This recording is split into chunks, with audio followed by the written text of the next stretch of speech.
بلاول بھٹو کہتے ہیں کہ میں اپنی شرائط پر نون لیگ کو ووٹ دوں گا، نہ کہ نون لیگ کی شرائط میں کیسے مان لوں. یہ کیا شرائط ہیں، کیا ڈیمانڈز ہیں؟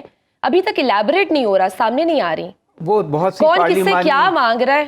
بہت سی پارلیمانی کمیٹیوں کی سربراہی مانگ رہی ہے پیپلز پارٹی، اسپیکر کا عہدہ مانگ رہی ہے، صدر کا عہدہ مانگ رہی ہے، گورنر مانگ رہی ہے، بلوچستان سندھ کی وزارت اعلیٰ ان کو چاہیے. تو اگر یہ سب مل جائے تو پھر کابینہ کا حصہ کیوں نہیں بن سکتا؟ بس وہ چاہتے ہیں کہ جب اگر مہنگائی ہو، گیس بجلی مہنگی ہو، تو آئی ایم ایف سے جو کڑی شرائط ہوں گی ان کی جو ہیٹ آئے گی وہ ان کے اوپر نہ آئے. اور چونکہ اب دونوں پھنسے ہوئے انہیں کرنا تو پڑے گا. ان کے پیر و مرشد جو ہیں ان کو دعا یہی ہے کہ آپ دونوں مل کے، ان کا مشورہ یہی ہے کہ چلائیں کام. اب مسئلہ یہ ہے کہ نون لیگ جو ہے چاہتی ہے کہ پہلے پنجاب میں وزارت اعلیٰ مریم نواز کو مل جائے.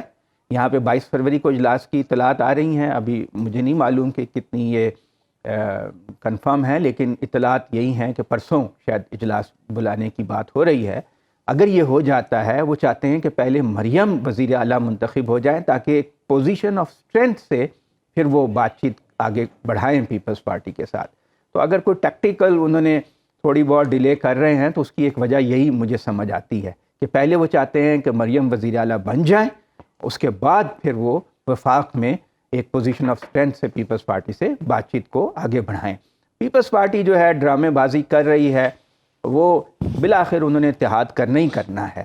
باقی یہ ہے کہ اگر الیکشن کمیشن الیکشن صاف شفاف کرا دیتا، ایسا الیکشن جس کوئی متنازع نہ ہوتا، جس میں اب دیکھیں جس طرح ایم کیو ایم کو 17 سیٹیں دلائیں، کوئی بھی وہاں پہ اس کو ماننے کو تیار نہیں ہے کراچی میں.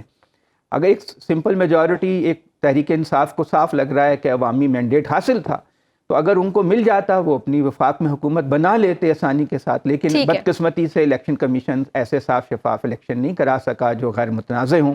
تو اب پیپلز پارٹی اور نون لیگ کو حکومت بنانی ہی پڑے گی. یہ صرف ایک ڈرامہ کر رہے ہیں، تھوڑے دن کرتے رہیں گے. سیاست کے شعبوں کو اتنا بدنام کر دیا کہ کوئی بھی شریف آدمی، کوئی بھی قابل آدمی اس سسٹم کا حصہ بننے کو تیار ہی نہیں ہے.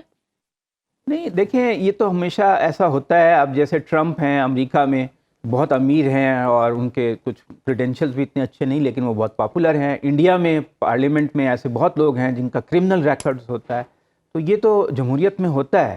لیکن بات یہ ہے کہ پاکستان میں جو پرابلم ہے، ایک تو ایلیٹ کیپچر ہے.